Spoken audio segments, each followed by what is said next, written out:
Skaičiuosime atvirkštinę matricą. Duota matrica A, reikia rasti jai atvirkštinę. Apibrėžimas.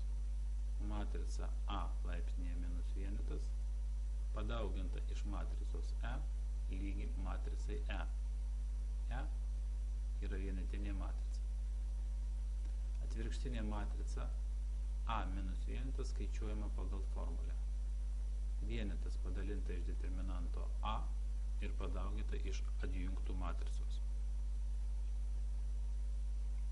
Pirmiausia, suskaičiuosime determinantą A. Jisai yra lygus.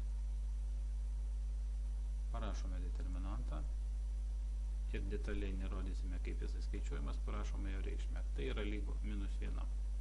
Determinantus skaičiavimą galime pasižiūrėti specialioje video pamokoje.